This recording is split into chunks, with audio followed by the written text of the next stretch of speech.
Mon opposition, ce n'est pas une opposition à parti talon.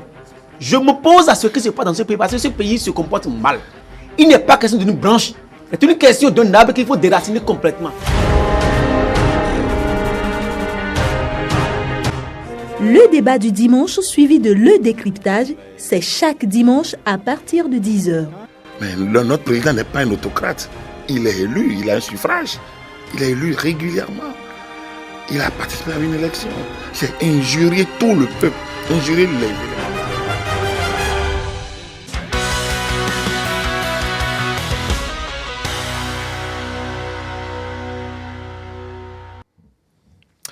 Mesdames, Messieurs, bonjour. Nous sommes à moins de 6 mois des prochaines élections législatives et c'est l'heure maintenant d'un grand ménage au sein de la classe politique béninoise, toutes tendances confondues.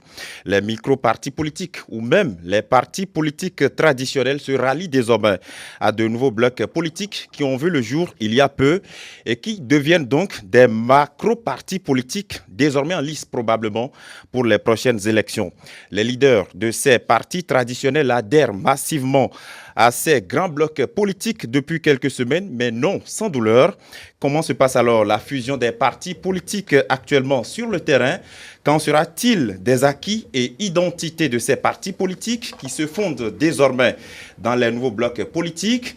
Comment les auteurs, les acteurs politiques pourront-ils gérer après, bien sûr, les éventuels conflits de leadership au sein de ces grands partis politiques afin de relever le défi de la survie dans le temps? Législative 2019, les partis politiques face au destin de la fusion. Voilà le thème en débat ce dimanche sur votre télévision. Et pour le décortiquer, je reçois sur ce plateau des acteurs politiques directement concernés par ces différentes questions. D'abord, Urbain Amegbedji, bonjour. Bonjour, monsieur. Urbain Amegbedji, actuel directeur général de l'Agence nationale pour l'emploi, mais vous êtes sur ce plateau en tant qu'acteur politique. Et justement, vous êtes le deuxième vice-président du parti politique Alternative Citoyenne. C'est un parti qui appartient désormais au bloc progressiste. Merci d'être venu. Je vous remercie.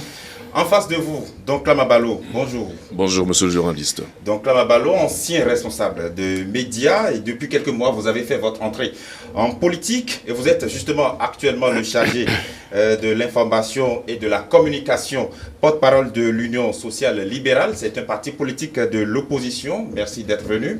Merci de nous avoir invités. Et puis sur ce même plateau, Sergio Léonie Razoumé, bonjour. Bonjour, monsieur le journaliste. Vous êtes l'actuel maire de la commune de Soava. Vous êtes un membre de la direction exécutive nationale du PRD. Vous êtes le chargé de la communication et porte-parole donc du parti du renouveau démocratique. C'est un parti politique qui appartient désormais au bloc de la dynamique républicaine. Merci d'être venu.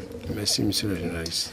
Alors, Urbain Amegbedji, depuis quelques mois déjà, votre parti politique Alternative Citoyenne a fait le choix d'adhérer au bloc progressiste, je l'ai dit tout à l'heure. Est-ce que parfois vous nourrissez des chagrins de savoir que désormais Alternative Citoyenne va disparaître définitivement? Oh, chagrin, non, mais vous comprenez que quand même, il y a parfois quelques sentiments. Vous savez, quand vous avez aimé quelque chose que vous devez vous en séparer, vous avez quand même un peu de regret. Mais l'objectif étant plus fort, et la vision et ce que nous voulons faire, parce que nous-mêmes l'avons souhaité. Dans les documents que nous avons rédigés à l'époque, avant la constitution de notre parti en 2014, nous avions déjà souhaité ce regroupement-là. Ça fait partie des choses pour lesquelles nous avons lutté, et pour lesquelles nous avons travaillé. Et donc, fort heureusement que ça arrive maintenant. Ça ne peut pas être un regret pour nous. Le seul regret, c'est la famille que nous constituons, mais qui va s'élargir. On va se retrouver dans une nouvelle famille. Il y a parfois quelques inquiétudes, mais il faut faire ce pas-là. Et nous ne sommes pas déçus, nous sommes plutôt heureux que nous fassions cette nouvelle expérience.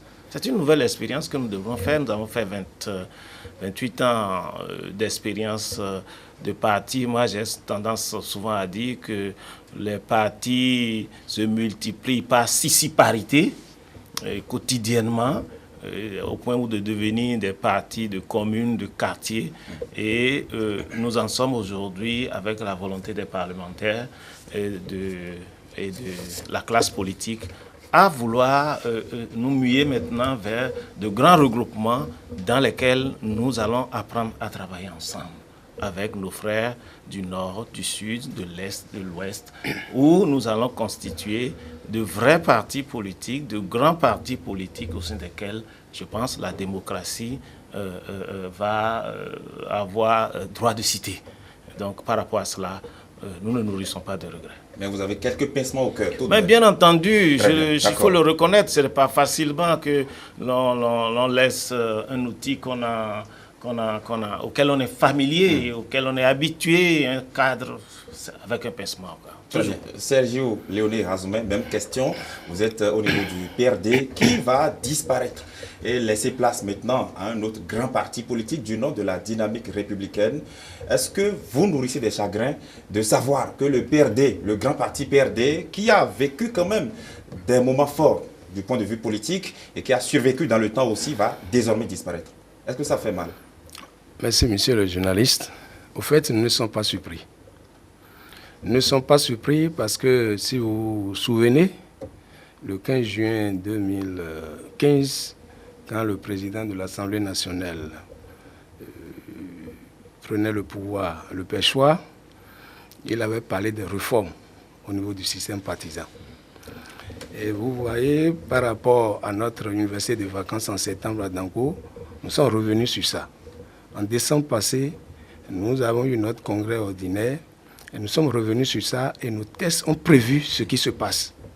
Nous sommes fortement préparés vers ce que nous vivons aujourd'hui. Donc nous ne regrettons pas. Seulement que à notre niveau, il y a une nuance. Laquelle? La nuance est que la fusion n'entraîne pas automatiquement la dissolution chez nous. Ah bon? Oui. Alors, quelle est la nuance de façon concrète? La nuance, c'est qu'au niveau de nos tests, nous avons prévu la fusion. Nous avons prévu des regroupements, comme on est en train de le faire. Et nous avons estimé que s'il doit y avoir dissolution, c'est après la fusion et c'est après une procédure de congrès extraordinaire qui devait nous conduire à la dissolution. Ce que vous avez fait le 27 dernier? Non, ce que nous avons fait... C'est un autre congrès encore? C'est un autre congrès. Ce que nous avons fait le dimanche dernier, c'était pour donner pouvoir à la direction exécutive nationale et au président de conduire les négociations au niveau de la fusion. D'accord. Avant d'entrer dans les détails de l'après-fusion, actuellement, vous ne nourrissez aucun regret parce que vous êtes serein. Et vous, justement, lorsqu'on vous suit, vous êtes confiant parce que le PRD ne va pas disparaître. Oui, le PRD en tant que parti ne va pas rester, mais le PRD en tant qu'identité.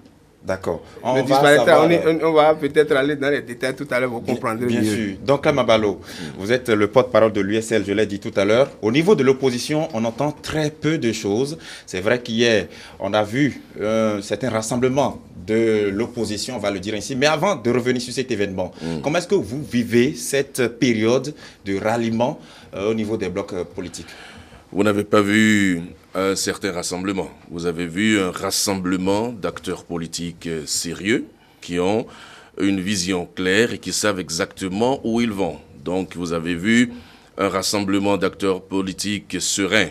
Et vous constaterez avec moi que la douleur est de l'autre camp. Simplement. On va revenir sur non, la douleur, oui, la douleur est dans l'autre camp parce que justement les bases de tels regroupements ne sont pas très solides. Lorsque on est convaincu des options qu'on fait, lorsqu'on est convaincu des choix qu'on fait, on n'exprime pas de douleur, on n'exprime pas de regret, on n'exprime pas de crainte, on ne met pas de bémol dans ce qu'on fait comme choix. Et donc, vous tirez simplement la conclusion que les uns et les autres ont été amenés à un choix. Ce n'est pas de leur liberté propre qu'ils l'ont fait, ce n'est pas de gaieté de cœur. Il y a quelqu'un qui a les manettes et qui oblige les uns et les autres à se mettre ensemble. Et je ne sais pas si c'est comme ça qu'il faut faire la politique. Parce que de toutes les façons, à la date d'aujourd'hui, nous n'avons pas encore modifié la constitution de notre pays. Et cette constitution dit clairement que le Bénin a fait l'option du multipartisme intégral. Mais dans le même temps, depuis des années, on prône la réforme du système partisan. Oui, mais ce n'est pas une obligation. Ça ne doit pas se faire à travers une loi. Ça doit être un mécanisme naturel. Et même lorsque vous questionnez les textes de notre pays, les partis politiques disparaissent normalement à partir du moment où ils n'ont pas pu participer successivement à un certain nombre d'élections. On n'a pas fait ce toilettage pour savoir si des partis qui n'ont pas participé à des élections et qui continuent d'exister doivent disparaître ou pas. Ce travail préalable n'a pas été fait. Et donc, nous constatons que c'est un accouchement difficile pour certains. Mais nous, au sein de l'opposition, comme je vous l'ai dit, nous sommes totalement sereins. Nous n'avons pas de problème. Pas peur? Oh, peur de quoi? De quoi allons-nous avoir peur? Est-ce que vous avez senti de l'agitation au niveau de l'opposition? Est-ce que vous avez senti une crainte? Est-ce que vous avez senti un regret? Pas du tout. Donc, nous sommes totalement sereins. Nous sommes prêts à toutes les échéances. Nous sommes prêts à toutes les éventualités.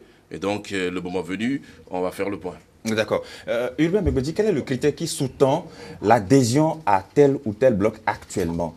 Quels sont les mobiles qui poussent un parti politique à dire, comme le vôtre par exemple, nous adhérons au bloc progressiste, ou encore à un autre parti politique comme le PRD, nous adhérons à la dynamique républicaine? Lui va répondre tout à l'heure, mais également je voudrais que vous puissiez nous dire exactement les mobiles qui sous-tendent ou encore les critères de choix de tel ou tel bloc. Non, les critères sont à la fois idéologiques, mais vous savez, ça fait 28 ans que nous sommes en train de faire cette expérience démocratique. Et donc, nous avions l'habitude de travailler ensemble avec un certain nombre de partis. Nous, par exemple, aux législatives de 2015, nous avons été ensemble avec l'Union fait la Nation. Et donc, de nous retrouver ensemble dans le même bloc que l'Union fait la Nation ne nous gêne pas. Parce que nous avons l'habitude déjà de travailler ensemble, y compris avec d'autres tendances politiques avec lesquelles nous travaillons. Et donc, vous constaterez que Alternative Citoyenne, en ce qui nous concerne, nous sommes les précurseurs. Nous étions déjà dans le tout petit groupe qui a commencé et qui a signé une déclaration pour appeler à ce ralliement. Et progressivement, ceux qui épousent nos idées, ceux qui épousent notre action, ceux qui sentent qu'ils se rapprochent, enfin, que nous sommes proches l'un de l'autre, nous ont rejoints et progressivement, nous sommes en train de constituer ce bloc. Bien entendu, tout ce bloc est dans la majorité présidentielle, soutient l'action du gouvernement. Je voudrais au passage dire que, bon, si la douleur, je ne sais pas si c'est l'autre qui peut mesurer ma douleur, chacun a sa douleur. Bon, nous, on n'a pas de problème, hein. On est serein. La réforme, nous l'avons souhaitée. Elle est venue, ça ne nous ébranle pas. C'est la loi, le code électoral qui fixe les règles et la charte des partis qui fixe les règles. Je ne sais pas si ça a changé dans la Constitution. La charte des partis édite les règles de constitution des partis. Un Parlement a pour rôle de voter. À tout moment, un Parlement peut modifier cela. Et le faire, c'est démocratique. Et le faire, c'est légal. Et le faire, c'est constitutionnel. Donc, donner l'impression qu'on ne doit pas le faire, la Constitution, bon, c'est un amalgame que je ne comprends pas. La Constitution a donné le pouvoir aux législateurs, à travers la charte des partis et au code électoral, d'édicter les règles de constitution des partis politiques. Le faire, c'est ce qu'on appelle partout ailleurs la démocratie. Très bien. J'ai constaté que vous avez tenu à faire une petite clarification. Mais lorsque je reviens sur ma question, les critères de choix, bien sûr, est-ce que ce sont aussi des calculs politiques pour voir un peu le positionnement des éventuels acteurs politiques qui vont participer au même bloc et que vous choisissez tel ou tel bloc Je également. vous ai dit pourquoi nous... Parce que vous avez tout à l'heure expliqué un peu votre partenariat avec l'Union fait la Nation. Mais au-delà de l'Union fait la Nation, il y a aussi d'autres partis dans le bloc progressiste. Mais bien entendu, je vous ai dit que nous faisions partie du noyau de départ qui a constitué le bloc progressiste. Et chaque jour, nous recevons de nouveaux adhérents. Et donc, par conséquent, nous ne faisons pas de calcul politique ou calcul politicien, si vous voulez. Nous sommes assemblés parce que nous sommes proches, parce que nous épousons un certain nombre d'idéal et nous travaillions déjà ensemble. Nous avons été à des élections ensemble. Nous avons constitué des coalitions ensemble. Par conséquent, naturellement, quand la loi a été votée et nous nous sommes dit avec qui irions-nous? Hein, comme on dirait dans la Bible, à qui irions-nous? D'accord. Avec qui irions-nous? Naturellement, nous nous sommes retrouvés avec ceux avec lesquels nous avions l'habitude de travailler. Ce n'est pas par calcul. Très bien. Oui, Sergio Léoné Razoumen, vous, qu'est-ce qui vous a motivé à adhérer à la dynamique républicaine?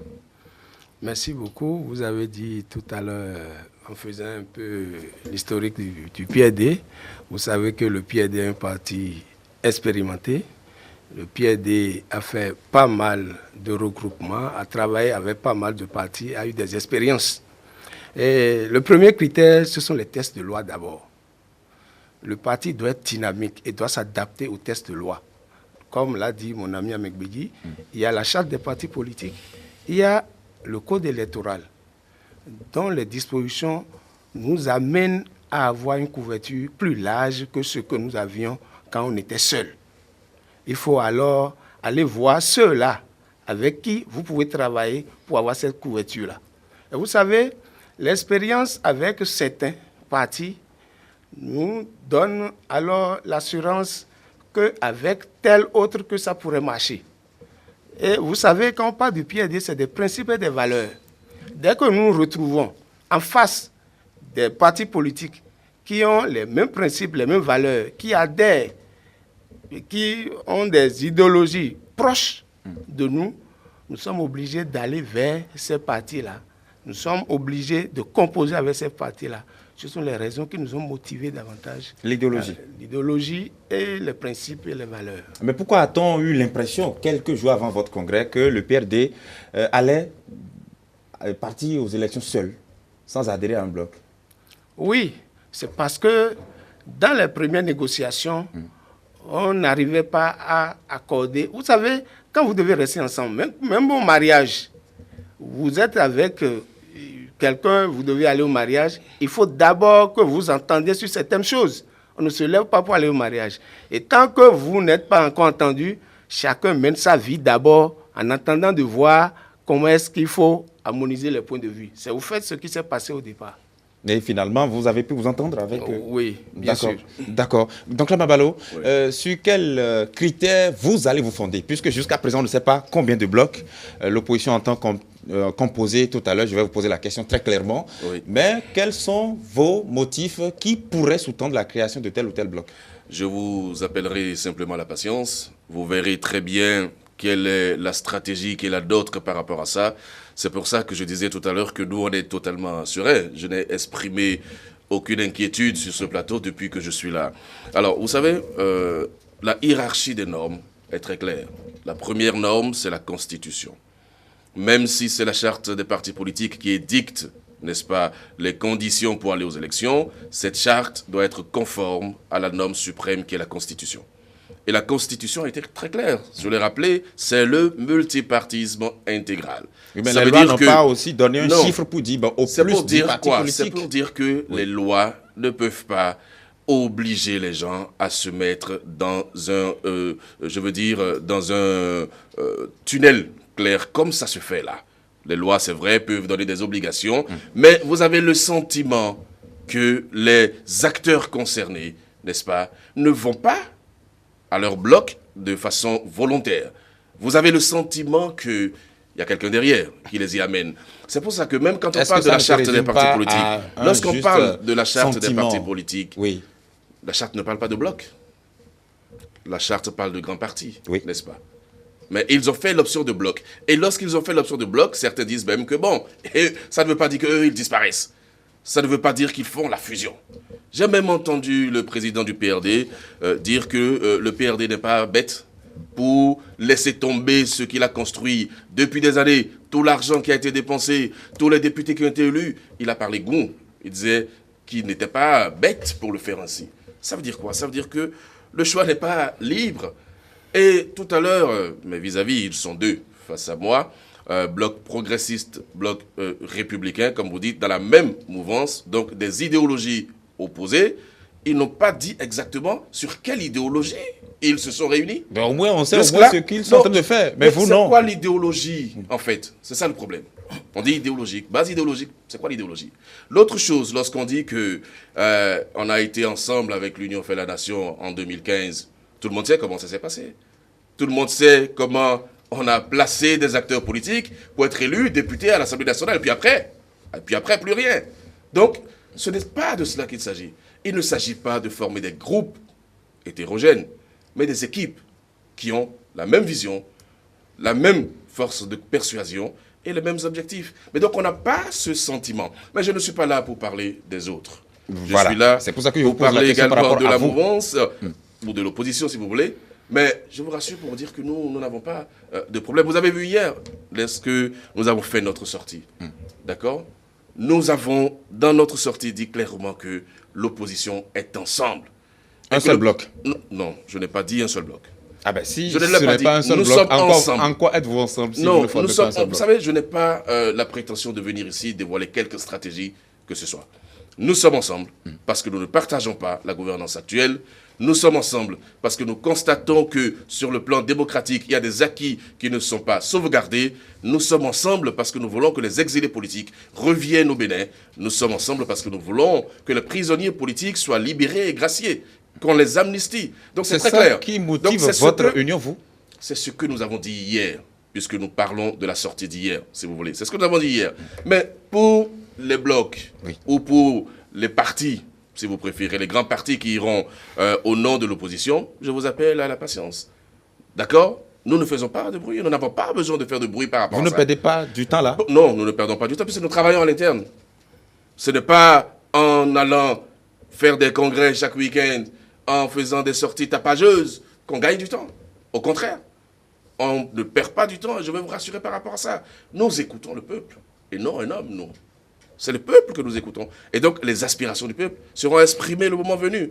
Donc, je ne pense pas qu'ici, il s'agira pour moi de venir dire on a un bloc, on a deux blocs, on a trois. Non, le débat n'est pas là.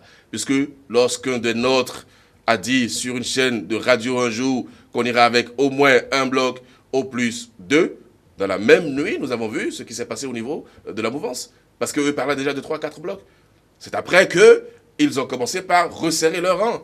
Donc, souffrez que nous ne puissions pas aller au-delà de ça, que nous ne disions pas les choses plus que ce que nous avons à dire. Le moment venu, vous aurez toute la vérité sur comment l'opposition entend aller aux prochaines échéances électorales. Hubert Megodi, que répondez-vous à cette position selon laquelle les ralliements qui se font actuellement ne se font pas forcément de manière libre? Non, je remarque que mon vis-à-vis est ici pour parler de nous, alors qu'il est Non, venu pour parler de lui. J'ai relevé simplement. Chaque fois qu'on lui donne la parole, c'est ce qui se passe chez nous qui l'intéresse. Ce qui s'est passé à l'Union fait la nation, en quoi ça vous concerne? Mais c'est vous qui avez évoqué la question. Mais qu'est-ce que ça vous concerne? Parlez C'est vous de qui en avez parlé. On vous a demandé C'est- qu'est-ce que vous faites dans Non. l'opposition. Et j'ai répondu. vous dites que l'Union fait la nation, ce que J'ai- nous non, faisons, ce que notre vous oubliez, idéologie. c'est- Alors, Parlez on de va- vous. on va parler Ça, tout c'est à la l'heure. stratégie des gens qui n'ont rien à dire. Oh là là. Parce bien. que Et on il va vous répondre à pose ça tout la à l'heure, oui. question de Oui. savoir comment vous vous regroupez. Moi, je n'ai pas parlé de votre... comment vous vous regroupez. Nous, on ne nous regroupe pas à idéologie. Vous vous regroupez par quoi? Dites ça. Comment vous vous regroupez? Le problème qu'il y a à vous... Donc, vous n'avez pas vu dans ma réponse pourquoi s'il on est vous ensemble. plaît, vous passez votre temps à vous occuper de nous. Je vous prie de vous occuper de vous. Très bien. Pour autant que vous avez quelque chose à répondre ou vous dites vous n'avez rien à répondre. Comme ça, nous, on va continuer par dire ce qui nous concerne. Mais si vous voulez aussi que le débat se fasse de manière à ce que nous nous occupions de vous, on va s'occuper de vous. Donc, moi, Nous sommes dans un débat, allez-y. Moi, je n'ai pas de, on n'a pas d'appréhension par rapport à ça. Je m'étonne que chaque fois qu'on Rassurez-vous. vous donne la parole, Tout c'est ceci pour- tour à tour, hein? Tour à tour. Vous n'avez pas C'est- parlé simultanément. Oui. c'est pour dire ce qui se passe chez nous. Moi, je pense, et je l'ai dit suffisamment, l'opposition, elle doit exister. L'opposition, elle doit travailler et se regrouper. C'est leur droit, nous le leur reconnaissons et ils auront toujours leur place. Et nous, ce que nous faisons, c'est ce que nous avons expliqué. Il n'appartient pas à l'opposition. Elle n'a qu'à s'occuper de de ce sur quoi elle veut se regrouper. En ce qui concerne la Constitution, je veux le dire très clairement, c'est une question de droit, une question juridique. OK? Le multipartisme n'a pas été supprimé. Le multipartisme n'a reçu, d'ailleurs, Aucun coup. aucun coup. La loi a été validée. Je ne sais pas s'il y a des supra-institutions ailleurs qui réapprécient la façon dont notre Constitution doit être appliquée. Sinon, la loi qui a été votée au Parlement a suivi toutes les procédures pour être validée. Ça veut dire qu'elle est conforme à la Constitution. Et pour autant que je sache, cette loi n'a jamais dit qu'il y a 2 blocs, 3 blocs ou 10 blocs. ou 10 partis. Cette loi dit que le multipartisme reste intégral. Mais, puisque la même constitution donne le pouvoir au législateur d'en fixer les règles et les conditions, le législateur a dit désormais, pour être reconnu comme parti politique, conformément aux articles de la Constitution, il faut avoir ci et ça. Et ça, c'est la Constitution qui donne le pouvoir au législateur d'en décider ainsi. Faire ainsi, il ne faut pas dire que c'est violer la Constitution ou que la Constitution est non. On a respecté la Constitution. L'ancienne loi, l'ancienne charte des partis avait fixé des règles. Écoutez, dans tous les pays démocratiques, on réajuste le code électoral. Tout le temps. En France, tout le temps. Marine Le Pen s'est battue pour qu'on change les règles. On a changé. On est revenu là-dessus. Ça se fait. Que personne ne vienne me faire croire que changer le code électoral, changer la charte des partis est une exception béninoise. Ce n'est pas une exception béninoise. Lorsque vous êtes en France, les socialistes viennent au pouvoir, ils réagissent les tests en fonction de ce qu'ils veulent faire, du mandat qu'ils ont reçu du peuple pour pouvoir travailler. C'est ça, c'est la loi de la majorité. Lorsque ça repasse à droite, aux États-Unis, Obama a fait Obamacare. Trump est en train de casser ça. On va dire que ce n'est pas démocratique. Mais qu'on nous laisse en paix avec cette manière de penser que parce qu'on a fait une loi, on est en train de violer la Constitution, bien qu'on n'est plus en démocratie. Trump est en train actuellement, systématiquement, de changer les lois Obama qui ne lui plaisent pas ou qui ne lui permettent pas d'appliquer sa politique. C'est comme ça que fonctionne la démocratie. Je pense que je vais travailler pour cela. Que l'opposition vienne au pouvoir la prochaine fois et qu'elle change les lois. Où est le problème? D'accord. Alors, avant d'en arriver à vous, M. Razoumbay, donc là, Mabalo, tout à l'heure, lorsqu'on vous suit et que vous étiez en train d'énoncer les critères de votre union, vous avez parlé tout à l'heure des partis qui ont la même vision, les mêmes objectifs, et apparemment, votre vision commune, c'est les faiblesses de la gouvernance actuelle, c'est ça? Non, les faiblesses d'une gouvernance ne peuvent pas constituer une vision. Pas du tout, pas du tout. Alors, je dois vous dire ceci, nous sommes dans un débat, n'est-ce pas? Et nous avons la possibilité, lorsque nous ne sommes pas d'accord sur certaines choses, de les exprimer. D'accord? En même temps qu'on nous fait le reproche de nous occuper d'eux, eux-mêmes s'occupent de nous. Donc c'est comme ça que ça se passe dans un débat. Il ne faut pas qu'on se dise d'autres choses. Alors, la loi électorale n'est pas une loi comme toutes les lois. Obamacare, ce n'est pas une loi électorale, par exemple. Donc ce n'est pas parce qu'on vous a confié au mandat que vous pouvez changer les lois parce que vous avez la volonté de les changer. Ce n'est pas comme ça que ça se fait. Donc je veux rassurer M. Amegbedi que l'objectif de l'opposition n'est pas de prendre le pouvoir et de voter des lois qui vont en sa faveur. Les lois sont faites pour tout le monde, qu'on soit de l'opposition ou de la mouvance. C'est pour ça que pour voter une loi, il faut suffisamment faire des débats, il faut suffisamment réfléchir pour voter des lois. Parce que finalement, elle s'impose à tous. Mais ce n'est pas le sentiment que nous avons par rapport à l'Assemblée nationale actuelle. Donc ce n'est pas un problème que de le dire. Mais vis-à-vis, comme ils le disent, doivent souffrir que nous puissions dire les choses et doivent même accepter que nous nous occupions d'eux. C'est cela la loi de la politique. D'accord. Bon, ceci dit, oui. En fait, nous avons parlé de la sortie de la coalition pour la défense de la démocratie hier. Et c'est là où je vous disais la quintessence de notre sortie. Les objectifs de notre sortie. Oui. D'accord? Au-delà de cette sortie. Mais nous sommes ensemble. C'est le message fort que nous voulons lancer au niveau de l'opposition. Sur quelle base? Nous sommes ensemble, n'est-ce pas? Parce que nous ne sommes pas d'accord par rapport à la gouvernance actuelle.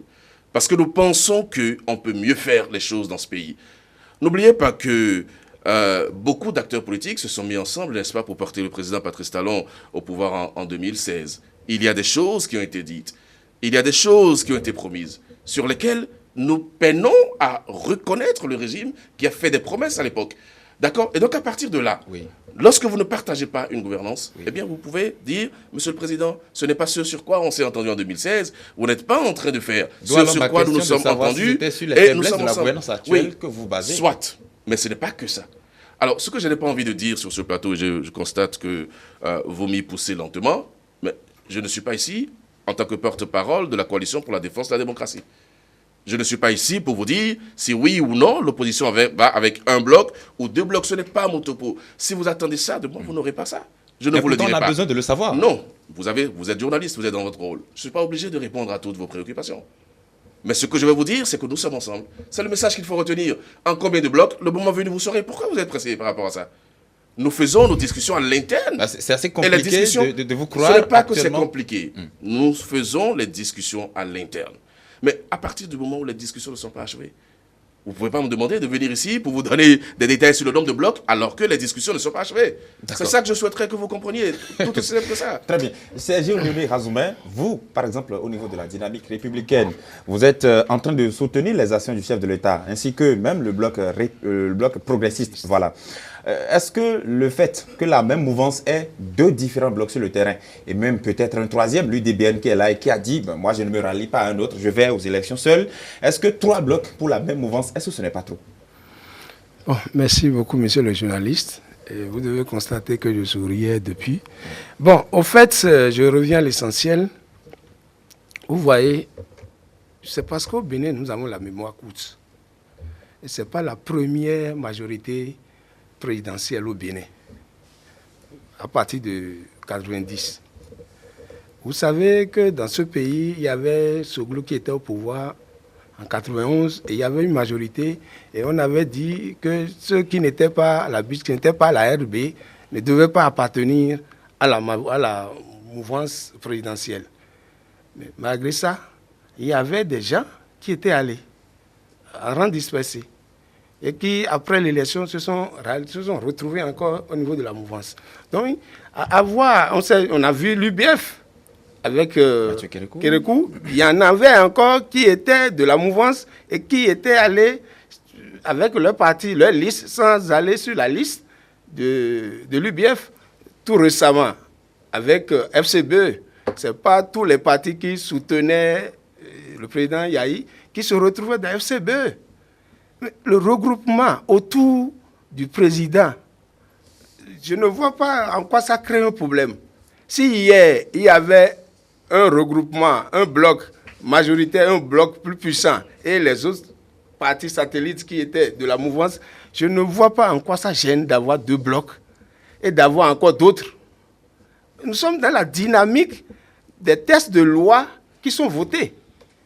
Si nous estimons, parce qu'on veuille ou non, je ne vais pas revenir sur les détails de mon ami Ahmed Bedi, mais qu'on veuille ou non, les lois sont votées et sont déjà promulguées. Qu'on veuille ou non, c'est ça qui est là maintenant. Nos amis d'en face qui disent d'abroger la loi, de faire si, je ne sais pas quelle procédure ça va, il faut qu'on nous amène à abroger la loi avant qu'on ne dise qu'on doit faire autre chose. La loi nous impose certaines conditions.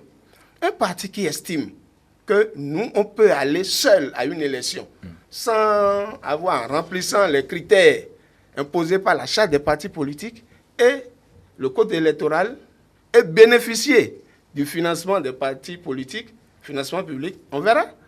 Donc nous, on a estimé qu'avec la discipline au niveau du groupe, de la majorité, du bloc autour du président, qu'on pouvait s'éclater en 2 blocs. Est-ce que vous ne craignez pas de faire effriter les voix sur le terrain? Comment effriter? J'ai souvent l'habitude de caricaturer les choses. Nous sommes de la même famille, même père, même mère.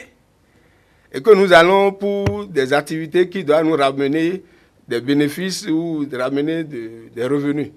Nous allons en rendre dispersé. Ce que chacun amène, on met ensemble, ça revient à ce que nous allons ensemble et ramener. Que nos amis progressistes ramènent un certain nombre de députés, s'ajouter à ce que la dynamique républicaine va amener, c'est comme si c'est le bloc autour du président de la République qui a amené tel nombre de députés. En quoi ça gêne? Moi, je ne trouve pas, ou bien vous avez autre chose à vouloir comprendre davantage. Lorsque vous avez donné l'exemple, par exemple, de l'UBF ou encore des FCBE pendant les précédentes législatives, on a vu le faible score de Cori 2, qui était la 2e liste de la mouvance. Est-ce que vous ne craignez pas qu'un pareil scénario revienne? Non, ce n'est pas la même dynamique. C'était une alliance. Ici, c'est une fusion. Ne confondons pas les choses. Et nous ne sommes pas dans le même contexte. D'accord. Tel que ça se s'est passé, ce n'est pas de la même manière. Ici, on s'est vu, on a profilé la stratégie d'aller à 2. Ce n'était pas ça. Et c'était une alliance. Comme on peut faire comme on veut. On ne peut pas faire comme on veut selon les textes de loi qui existent. Vous ne pouvez pas appartenir à un bloc et aller faire autre chose. Très bien. Urbain Megbedji, le fait qu'il existe 2 à 3 blocs pour soutenir la même idéologie, être à la majorité présidentielle, est-ce que vous ne craignez pas de vous tirer entre les pattes sur le terrain? Bon, je voudrais dire d'abord que cela dénote d'ailleurs le sens de démocratie. D'accord. Que comme on tente de dire que c'est le pouvoir actuel qui force les gens. Mais l'habitude, dans le passé, pour ce que nous avons connu, on a connu, comment on appelle, UBF, on a connu FCBE. On aurait dû avoir un seul bloc, n'est-ce pas? Et ça, on nous l'aurait reproché encore davantage en disant qu'on fait partie unique. Et donc, c'est ici faire preuve encore davantage de démocratie que de dire à ces partisans, vous qui me soutenez, vous qui nous soutenez, vous pouvez vous mettre en plusieurs blocs. Et en plus, il y a des voix dissonances qui sont tolérées aussi. Vous avez dit, UDBN a dit, je vais aller seul. Oui. Pour autant qu'elle remplit les critères, il n'y a aucun problème, personne ne lui empêche. Ça ne vous gêne pas? Non, ça ne nous gêne pas. Pourquoi? Pourquoi ça nous gênerait? Parce qu'on est en démocratie, on peut pas obliger les gens, on ne peut pas forcer les gens. Et c'est d'ailleurs ces éléments qui montrent que la liberté existe dans le groupe. Et ce n'est pas les gens qui n'arrivent pas à se mettre en bloc, qui ne savent pas s'ils sont 1 bloc ou 2 blocs ou 3 blocs, qui vont nous faire des reproches. Puisque nous, au moins, on a mis tout sur la table et on dit, voilà ce qu'on veut faire. Et même ceux qui ne sont pas d'accord peuvent aller.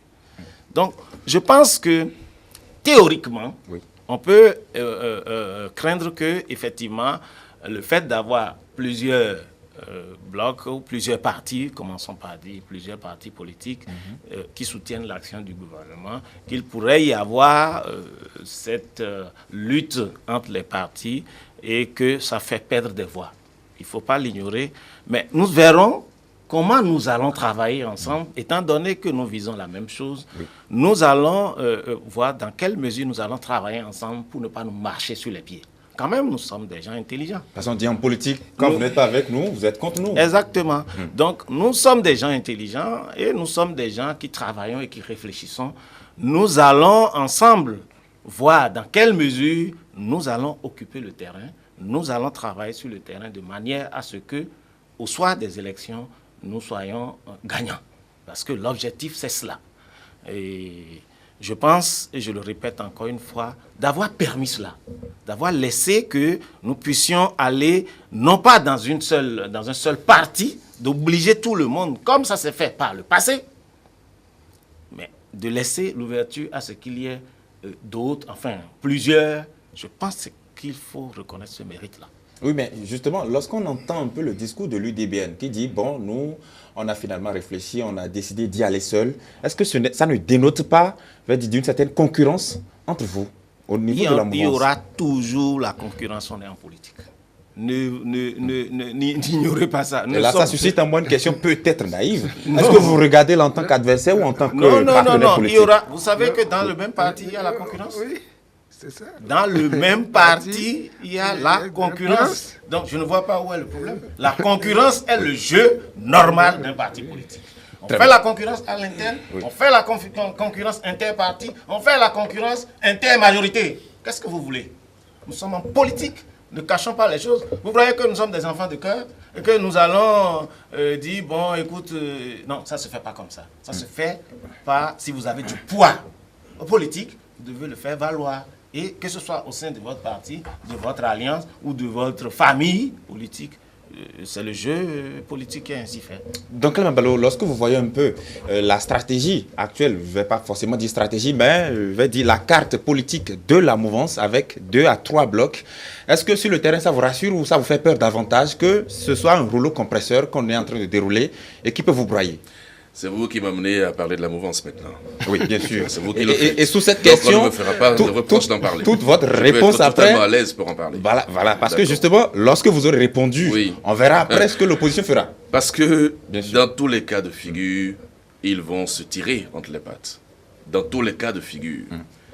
Et vous avez vu qu'il y a même des gens d'un parti, d'accord, qui appartiennent aux 2 différents blocs à la fois. C'est-à-dire qu'il y a des gens d'un parti qui refusent d'être de la dynamique républicaine pour se retrouver dans le bloc progressiste. On peut me dire que au sein des partis politiques, c'est la scène émulation, c'est tout ce qu'on veut, mais cela dénote aussi d'une certaine mésentente entre eux. Je ne veux pas dire qu'il n'y a pas de mésentente ailleurs, non, pas du tout. Donc, c'est clair que leurs différents blocs qui existent vont se tirer entre les pattes, même si ces blocs appartiennent tous à la majorité présidentielle, comme on le dit. C'est là où l'opposition, encore une fois, je vous le dis, gagne à être ensemble. Je n'en dirai pas plus. Mais lorsqu'on regarde dans le rétroviseur, qu'on parle de UBF, qu'on parle de FCBE, ce sont des alliances. La nouvelle charte des partis politiques refuse les alliances. Oui. D'accord? Donc, je suis surpris que, pour justifier ce qui se fait aujourd'hui, qu'on parle de UBF, qu'on parle de FCBE, UBF et FCBE, ça a donné quel résultat finalement? Donc ça veut dire qu'on peut espérer qu'eux-mêmes, ils aillent au même résultat que ces alliances qui, à ton temps, n'ont pas vécu ou survécu après les différentes élections ou après les mandats des chefs autour desquels ils se sont réunis. Dans le même temps, ils disent ce ne sont pas des alliances, c'est une fusion. Mais quand on parle de fusion, ça veut dire quoi? Ça veut dire que vous disparaissez au profit d'un grand ensemble. Mais parmi eux, il y en a qui parlent de fusion mais qui refusent de disparaître. Qui disent qu'ils ne disparaissent pas. Mais pourtant, ils font la fusion. Donc quand vous voyez toute cette cacophonie, je rappelle que c'est vous qui m'amenez à en parler. Oui, bien sûr. Quand vous voyez toute cette cacophonie, vous ne pouvez que vous dire, ces gens-là, eh bien, ils sont sur le terrain, ils font des calculs, chacun arrive, n'est-ce pas, sans idéologie, sans valeur, sans vision claire. L'objectif, ce sont les prochaines élections législatives et les élections à venir. Alors, dans ce cas, oui, nous, on est totalement prêts. Quel est votre sort dans ça, dans ce contexte? Oui. Dans tous les cas de figure, si on n'abroge pas les lois concernant les élections, c'est-à-dire que si la charte des partis politiques n'est pas abrogée, si le code électoral n'est pas abrogé et qu'on devrait aller aux élections, nous ne ferons pas, nous, la politique de la chaise vide. Nous irons aux élections, nous allons les battre. Nous sommes formels sur ça. Avec deux blocs probablement aussi. Vous insistez sur ça, mais vous ne m'aurez pas sur ça. Dans tous les cas de figure, nous irons aux élections, nous allons les battre sur le terrain. Parce que nous autres, nous parlerons d'une seule et même voix.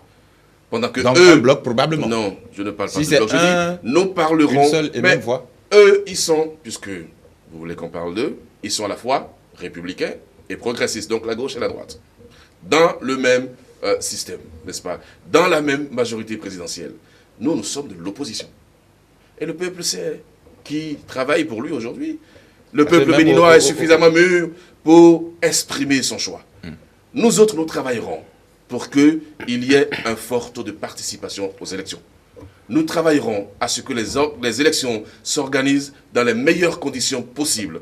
Nous travaillerons à ce que les institutions qui sont chargées de l'organisation des élections, du contentieux électoral, nous travaillerons à ce que sur toute la ligne, les choses se fassent démocratiquement et vous verrez les résultats à la fin.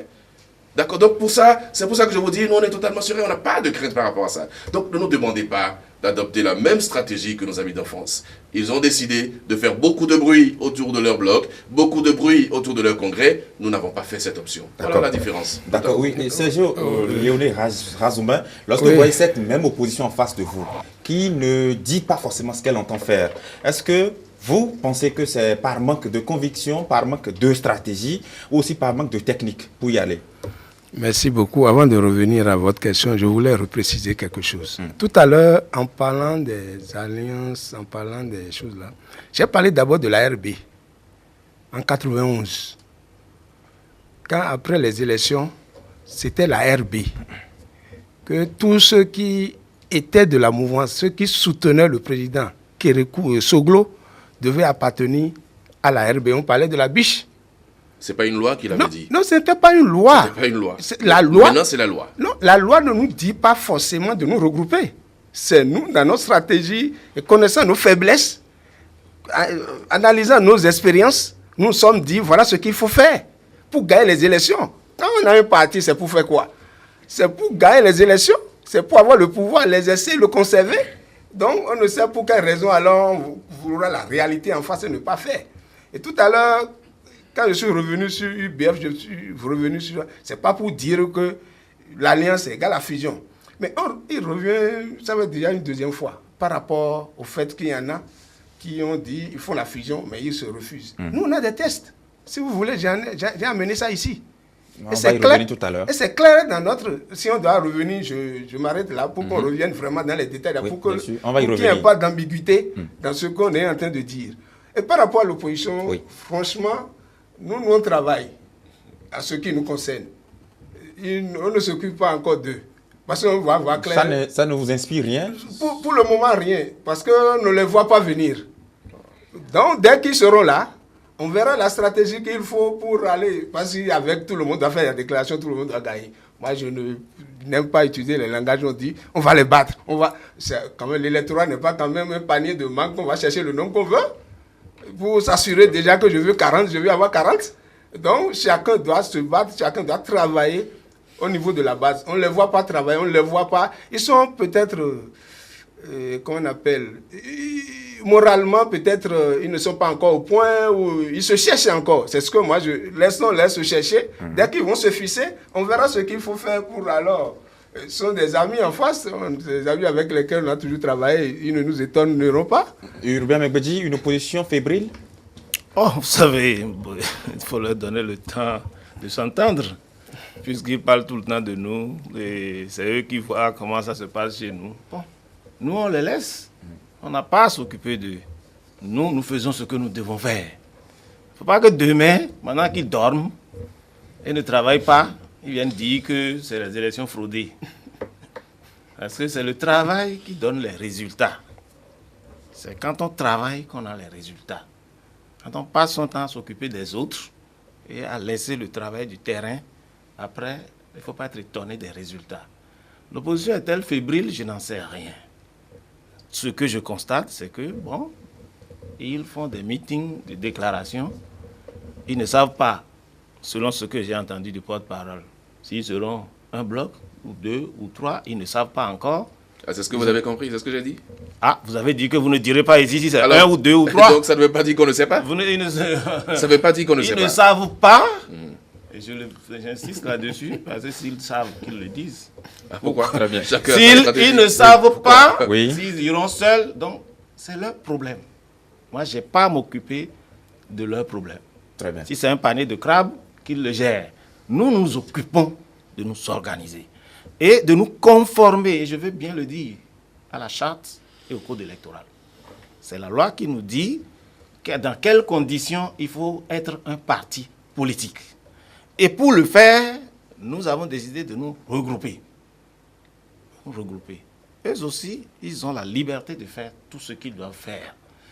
Moi, je veux l'affirmer encore une fois ici. Je souhaite, je travaillerai, je militerai pour qu'il y ait une opposition. Pour que l'opposition aille aux élections avec nous. Parce qu'un pays dans lequel il n'y a pas d'opposition vivante, opposition qui travaille, il y a un peu d'inquiétude par rapport à cette démocratie-là. Et donc, que nos amis fassent tout ce qu'ils veulent, toute réflexion qu'ils veulent, mais qu'ils viennent qu'on aille aux élections. Très bien.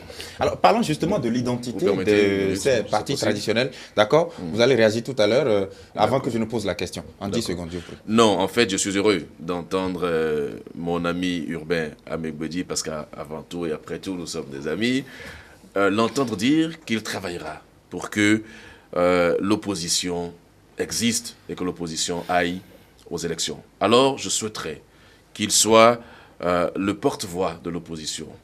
Au niveau... Attendez, je n'ai pas fini. Quand je dis le porte-voix... Vous êtes déjà le porte-voix? Non, attention. Quand je dis le porte-voix de l'opposition, c'est au niveau des autorités qui sont chargées de tout faire pour que l'opposition existe réellement. D'accord. Parce que dans notre motion hier, nous avons réclamé le ministère de l'Intérieur, à la date d'aujourd'hui, malgré toutes les conditions remplies, ne délivre pas le récépissé au parti de l'opposition. Alors comment est-ce qu'on travaille pour que l'opposition existe, alors que légalement, quand ils parlent des lois, quand ça les arrange, légalement, on ne permet pas, l'administration ne permet pas au parti de l'opposition d'exister. D'accord. Mais ce n'est pas de la démocratie. Lorsqu'on verra un peu plus clair dedans, on pourra peut-être organiser une émission là-dessus.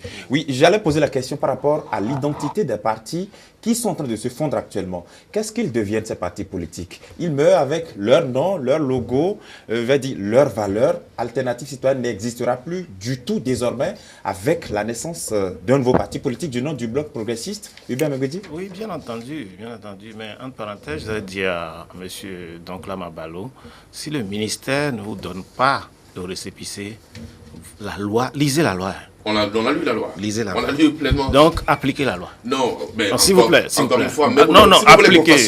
Appliquez la loi. d'accord. On va pas La faire loi ça. vous Très bien. donne, Oui. la loi vous donne les moyens de. Non, c'est Très trop bien, facile très bien. de le- c'est trop facile Ce de sera, le ce dire, sera, parce que ce les sera tout moyens sur de la cette loi, question-là. s'il vous plaît, Ce sera tout les sur moyens cette prévus question. par la loi Oui. relèvent également de l'administration. Très bien. Ça, c'est encore eux. Non, Très bien. Merci. non, Même non, la justice, on- c'est on- eux. non, on va pas non, verser même la dans justice, c'est cette, eux. dans vous cette savez, question. Donc, si vous voulez, on va faire Oui. ce débat. On va faire ce débat Bien parce sûr. que. Délivrez les S'il récépissés vous aux plaît, partis s'il vous politiques de plaît. l'opposition. S'il vous plaît. Respectez les délais, délivrez-les. Très bien, très bien. Donc là, Pas de Mabalo, problème. La Hubert loi, Mebedi, on si va vous évoluer. voulez, je vais vous On ne va pas citer la loi s'attarder parce que sur on la cette connaît très question. bien. malheureusement, ils ne connaissent pas la loi. On la connaît On ne très va bien. pas, Parle. s'il vous plaît, une fois On la connaît encore, très bien par rapport une à fois ça. encore, Donc, on ne va pas, dites au on ne ministre va de pas signer les rester, récépissés on ne de va pas Non, rester. saisissez le juge. Je vous en prie, Pourquoi je vous en vous le prie, signez je pas vous en prie, je vous en prie. Signez d'abord. Si vous avez raison, On va c'est parler le Le juge. tour à juge, tour. c'est qui? Non. Donc là, Mabalo, vous n'avez pas la parole. Vous n'avez pas la parole, je vous en prie.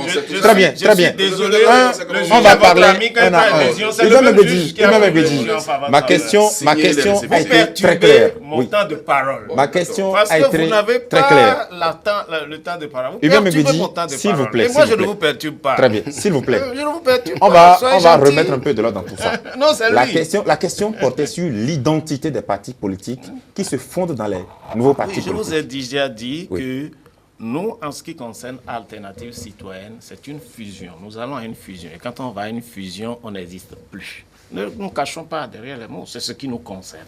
Nos tests ont prévu cela. Ça veut dire que nous... mais ce qu'il faut retenir, c'est que nos valeurs, nos principes, nous avons essayé d'en discuter parce que nous avons maintenant de nouveaux tests. D'accord. Et dans ces nouveaux tests, ces valeurs, ces principes ont été repris.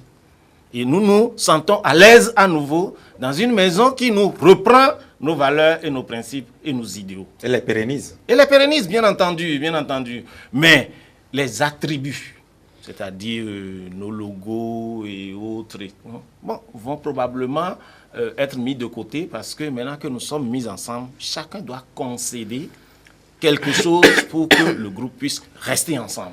Si chacun ne concède pas, nous ne pourrions pas faire cette fusion de façon à l'amener à un succès. Et par rapport à ça, il y a des choses que nous allons concéder, pour lesquelles ça ne va plus exister.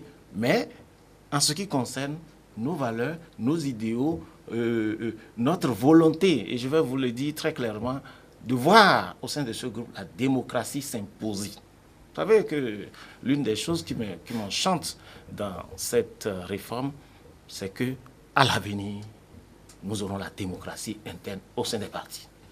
Le parti de papa, le parti de la famille, le parti du patriarche, le parti de l'ancêtre. Je crois que nous allons transcender cela pour avoir des partis dans lesquels les hommes, les femmes, les jeunes, les moins jeunes, membres peuvent s'exprimer et être entendus, peuvent faire valoir leurs revendications et être entendus, peuvent, suivant ce que les tests disent, légitimement aspirer à des postes politiques ou de responsabilité au sein du parti et être suivis. Ça, c'est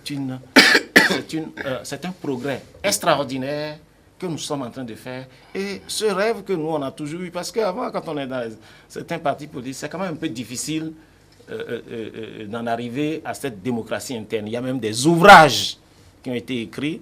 Je me souviens de la démocratie interne écrite par le ministre Lazare Sefueto, où il a été constaté qu'il n'y a pas de démocratie au sein de nos partis politiques. Et donc, par rapport à ce gain, à cette évolution, il faut saluer cette réforme qui nous permet aujourd'hui, surtout qu'après 28 ans d'expérience, il faut quand même que nous puissions faire un pas de nouveau. Vous savez, c'est en faisant chaque fois un pas plus un pas que l'on avance. Je ne suis pas de la tendance de l'immobilisme. On a toujours fait ainsi, on fait ainsi, on doit continuer par faire ainsi. C'est de l'immobilisme. Il faut qu'on avance. Oui, Sergio Léoné Razumé, c'est une question fondamentale pour le PRD. L'identité du PRD ne doit forcément pas disparaître. Et on a entendu le 27 octobre dernier, le président du PRD, Adrien Mbedi, déclarer « Le PRD ne disparaîtra jamais ». Alors, comment est-ce que c'est faisable dans la mesure où vous allez à un bloc qui s'appelle Dynamique républicaine? Merci beaucoup. Vous savez, comme je l'ai dit, nous avons des expériences, nous avons une tradition. Et au vu de tout cela, nous avons nos tests qui sont conformes à nos expériences. Oui. Et au congrès du 2 décembre passé, nous avons adopté des statuts, des règlements intérieurs. Et c'est clair au niveau de ces tests-là. Au niveau de l'article 85 de nos statuts, il est prévu une fusion. Et la fusion ne peut qu'être effective après un accord de protocole qui devrait être validé par le Conseil national. C'est l'article 85 qui dit ça. Et par rapport à ça, nous sommes allés en congrès pour donner le pouvoir à ceux-là qui devraient nous représenter pour négocier cette fusion-là. La direction exécutive nationale, en sa tête, le président du parti. Et l'article 86 dit clairement que la fusion n'entraîne pas la dissolution, à l'exception des attributions concédées. Si au niveau du protocole d'accord, on n'a pas encore un protocole d'accord là où nous allons maintenant, nous sommes allés vers la création du nouveau parti. Dès qu'on aura le protocole qui doit nous dire, maintenant voilà ce que vous concédez, votre siège, votre hymne, votre slogan, et on accepte, on revient maintenant au niveau au niveau du Conseil national pour valider. Mais il peut y avoir dissolution. Dès que nous évoluons et que nous sommes dans l'obligation de dissoudre le parti, il y a encore l'article 106 qui nous dit qu'on peut aller vers la dissolution avec un congrès extraordinaire. Et c'est à la majorité des 3/4 qu'on peut dissoudre le parti. Et si cette majorité n'est pas obtenue, vous constituez un parti dans un parti, c'est ça? Ce n'est pas un parti. Du moment où on n'a pas eu cette dissolution-là, du moment, laissez-moi d'abord, si on a eu cette dissolution, on devrait aller vers la cession de nos attributions, de nos attributs vers des associations sociales, ainsi de suite. Mais dès que ce n'est pas le cas et qu'il n'y a pas de dissolution, mais on a dit clairement au niveau de nos tests que le PID va rester un courant, comme dans tous les partis. Même tout à l'heure, quand mon ami Amegbeji est en train de parler, au niveau de l'alternative citoyenne, oui. C'est des gens qui ont des habitudes, des affinités, et qui vont continuer toujours à se voir, et à toujours chercher à influencer, parce qu'il a dit ici qu'ils feront tout pour que la démocratie interne soit au niveau de donc il faut de lobbying, il faut donc c'est comme ça que les valeurs, les principes du PRD doivent être défendus quand on sera un courant à l'intérieur. Mais ce que vous appelez les attributs, que vous appelez le logo, l'hymne, ne doit plus servir pour aller à une élection. On peut se transformer à une association, à une ONG, à une fondation où on va utiliser aussi ce genre de choses. Nous sommes, comme le président l'a dit, nous sommes suffisamment intelligents à utiliser encore ces attributs pour autre chose. Pas forcément pour aller aux élections. Mais ce que nous aurions concédé pour le parti, on va les concéder. Mais ce qui va nous rester, nous les gardons pour autre chose. Laissez-nous au PRD de continuer. Le PRD, c'est devenu une famille. Et pour ceux qui ont fait le PRD pendant tout ce temps-là, il serait difficile du jour au lendemain de leur dire, même pour tous les partis qui se fusionnent, de leur dire, on est dans un parti maintenant, vous ne pouvez plus vous ne pouvez plus, quand il y a un petit problème pour des amis là, vous ne pouvez plus aller, tel a un problème. Non, c'est déjà une famille pour nous. Et on aura une autre forme d'utiliser nos... Supposons un instant que nous allons maintenant, et ce n'était pas prévu dans nos tests, et que la fusion, c'est la disparition. Vous pensez que certains peuvent se lever un jour, dire que je prends PRD avec l'arc-en-ciel pour devenir parti? On dira quoi? Alors que nous, on sait comment on a souffert pour construire ça. On préfère garder pour l'utiliser pour autre chose. Et nous sommes, comme le président l'a dit, nous sommes suffisamment intelligents pour rester pour toujours. Mais dans ce contexte, si vos attributs vous sont si chers, pourquoi avez-vous décidé d'aller à la fusion plutôt que de rester vous-même et d'aller aux élections seuls? Non. Ce que vous dites, les attributs ne veulent pas dire que nous avons déjà la couverture nationale du parti. Les tests qui sont en vigueur aujourd'hui, la charte des partis et le code électoral nous imposent à avoir une couverture plus large. Ce qui veut dire que nous devons intégrer alors ce qu'il faut. Et nous voyons ça à l'avenir. Ce n'est pas pour rien que nous avons inséré tout ça là en décembre dans nos tests. Nous voyons déjà tout ça à l'avenir. Et nous savons que ce patrimoine que nous avons, qui est si cher pour nous, pouvait servir à autre chose que de laisser le patrimoine disparaître quelqu'un, ou bien ça ne peut même pas disparaître, quelqu'un peut s'en approprier, devenir autre chose avec. Très bien. Donc là, Mabalo, au niveau de l'USL, lorsque vous allez à cette élection, moi je ne sais pas si c'est 1, 2, 3 000 blocs que vous allez envoyer aux élections, mais alors l'USL, éventuellement, au sein d'un bloc, deviendra quoi en termes, je vais dire, d'attributs, de valeurs, et aussi les autres partis politiques éventuellement, si vous maîtrisez un peu comment ça va fonctionner à votre niveau. J'avais commencé par dire que je n'étais pas le porte-parole de la CDD ici. Vous m'avez présenté en début d'émission comme porte-parole de l'USL, et donc ce ferait que je parle ici de l'Union sociale libérale. Très bien. Et en même temps, je voudrais vous dire que oui, on fait le débat d'avoir la démocratie interne dans les partis politiques, au niveau de la mouvance et tout ça. Mais quand je suis obligé d'en parler, quand je suis le porte-parole du PRD, je lui conseillerais simplement que le PRD aurait dû faire comme l'UDBN pour rester tout ce qu'il a démontré là. Tout ce qu'il a démontré, le PRD aurait dû faire simplement comme l'UDBN pour garder ses attributs, pour garder tout ce qu'ils veulent. Parce que quand on parle de fusion, et là, mon ami Urbain Megbodi l'a dit, quand on parle de fusion, on ne parle plus on disparaît. On disparaît simplement. Quel que soit ce que les tests ont permis, on disparaît quand on accepte la fusion. Alors, pour l'USL, oui, je reviens sur le débat de l'existence même de l'USL. Parce que avant de faire tout ce que vous dites, avant même d'aller à la conformité à la nouvelle charte des partis politiques, il lui fallu exister sous l'ancienne charte, puisque notre congrès, nous l'avons tenu sous l'ancienne charte des partis politiques. Et je répète ici que nous avons rempli toutes les conditions, refait toutes les observations faites par le ministère de l'Intérieur pour avoir une existence juridique légale. Au bout du délai prescrit par la loi, puisqu'on en parle, le ministre n'a pas cru devoir signer le récépissé du parti. Et sans même faire une objection sur l'existence du parti. Mais ce sont les débats dont nous parlons. On dit oui, la loi a prévu qu'il faut faire une déclaration au journal officiel qui pourrait amener le ministre à délibérer le récépissé, oui, ou saisir le juge administratif et tout ça. C'est vrai, c'est vrai. Oui, c'est vrai. Mais pourquoi est-ce qu'on n'existe pas? Pourquoi est-ce que le ministre ne signe pas s'il n'a pas d'objection? Donc, on ne peut pas utiliser des manœuvres dilatoires, c'est comme ça que nous le percevons, pour refuser l'existence juridique d'un parti. Alors, et demander à ce parti d'aller à la nouvelle conformité. De toutes les façons, oui, la procédure pour la conformité à la nouvelle charte des partis politiques est en cours. Nous n'en allons pas nous laisser surprendre par ça. Nous ne faisons pas beaucoup de bruit par rapport à ça, mais nous devons dire les choses telles qu'elles sont. Donc, l'Union sociale libérale est déjà une union. Elle va demeurer ainsi dans un quelconque bloc politique après? Je ne sais pas, mais c'est déjà une union. D'accord? L'Union sociale libérale. Avec une idéologie claire qui transparaît même dans la dénomination du parti. Donc, le moment venu, vous saurez ce qu'on va être au sein de l'opposition. Mais je vais vous rassurer d'une chose. Oui.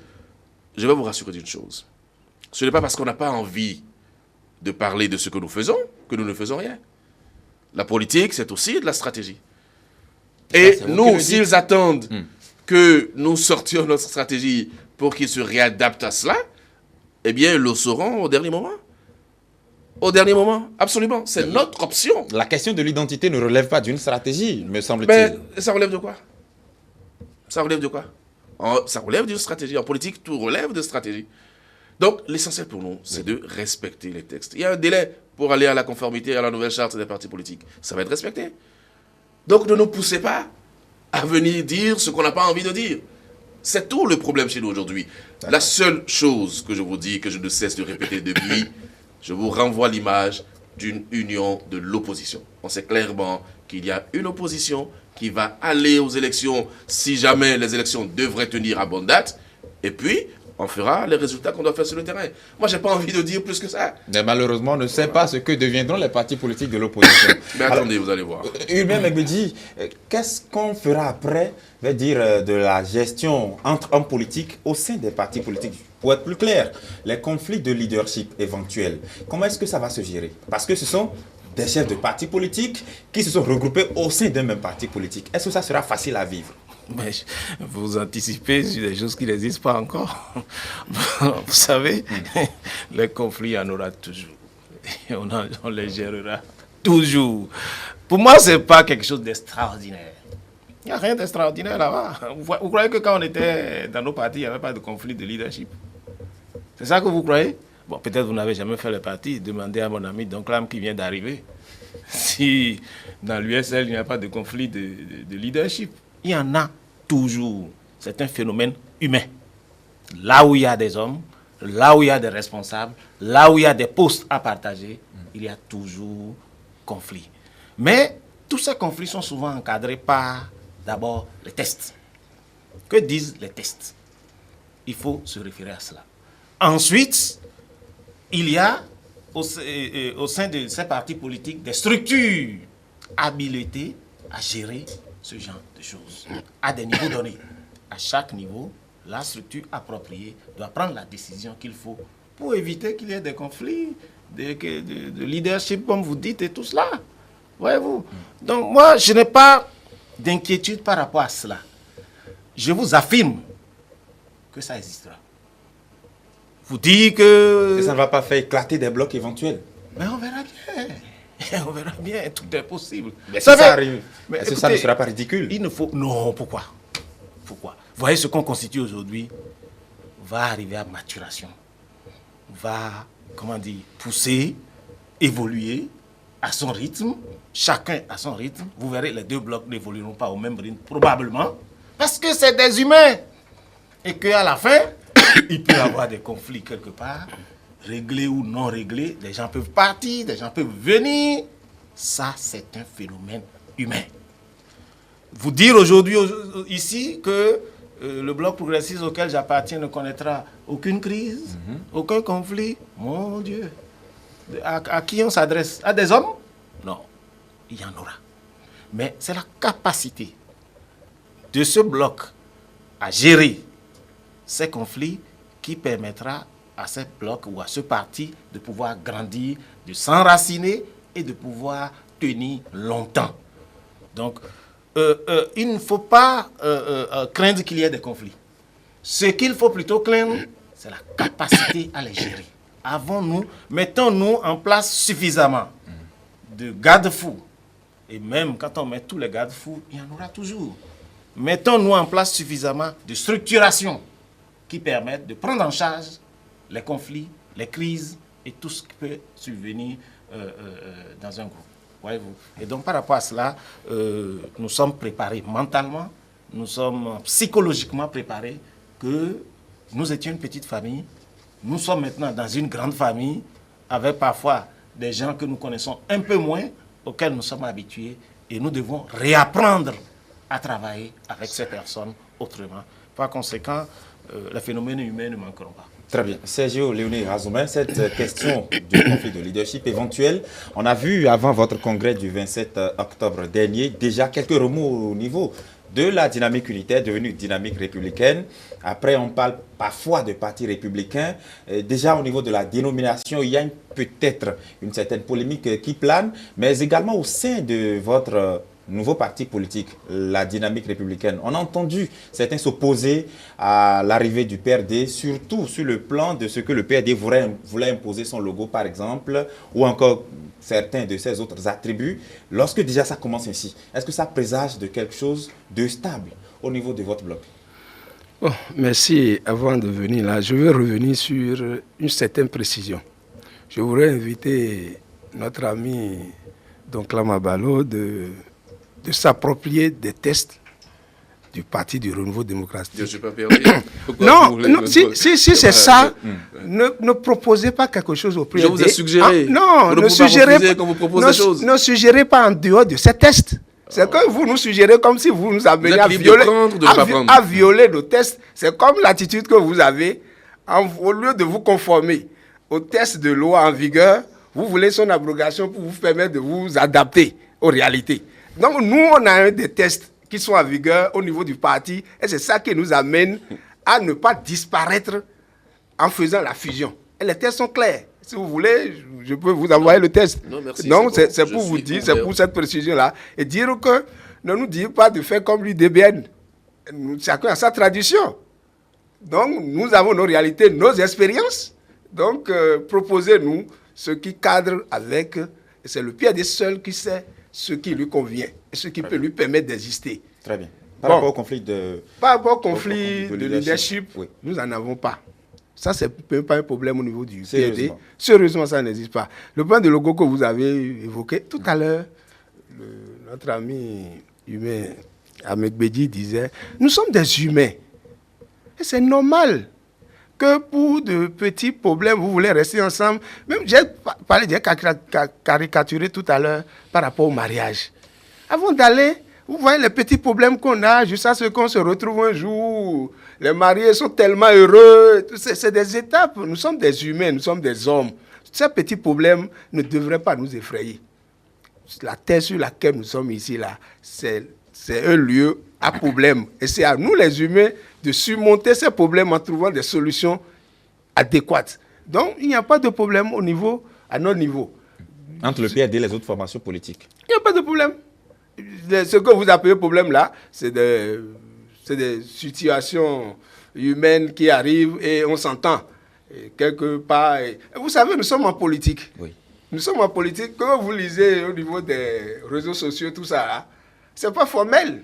Et parfois, vous savez, notre ami en face, ils le disent parfois, pas lui, mais certains d'entre eux, qui sont là à travailler à ce que les groupes n'existent pas. Le bloc n'existe pas. Et nous, ça fait aussi de leur stratégie, on leur concède ça. Donc parfois, il y a des choses que les gens écrivent et qui n'existent même pas, dont on ne parle même pas. Donc la guerre éventuelle entre Mbedi et ABT n'existera pas. Non, on n'en est même pas encore à cette étape. Vous ne les verrez pas dire, c'est moi qui suis président du non, tel que les choses sont structurées. Dès que le parti sera bientôt créé, on viendra peut-être vous expliquer les organes, comment ça va fonctionner. Vous allez comprendre qu'en réalité, ça, ce n'est pas notre problème. Ça. On a déjà trouvé la solution qu'il faut pour qu'on ne gère pas ce problème de leadership. Très bien. Donc, Mabalo, l'opposition est constituée de certains hommes politiques qui constituent, on va le dire, des animaux politiques, des mastodontes. Vous avez l'ancien président Boni Aïe, par exemple, l'ancien président Nicéphore Dieudonné Soglo, l'ancien ministre Candide Armand Marie Azanaï, Sébastien Jérémie Adjavon, le président d'honneur de votre parti politique, autant d'hommes politiques qui ont chacun leur carrure. Comment est-ce que ça va se faire, veut dire la gestion éventuelle des conflits de leadership qui surviendraient entre ces hommes politiques? Conflit de leadership. Chacun connaît sa place. À partir du moment où chacun connaît sa place, où est le problème? Est-ce que vous avez eu le sentiment que jusqu'à présent, au niveau de l'opposition, il y a un conflit de leadership? Ça n'existe nulle part, ce que vous dites. La preuve à Djefa, tous ces acteurs politiques, c'était ensemble. Et on a fait la déclaration de Djefa. Et nous avons vu la suite de la déclaration de Djefa. Hier, pour notre sortie, raison de calendrier, ils n'étaient pas là. Mais Raison de calendrier. Raison de calendrier. Parce que ce n'est pas facile, n'est-ce pas, d'harmoniser des calendriers d'anciens présidents de la République. Ça là, tout le monde le sait.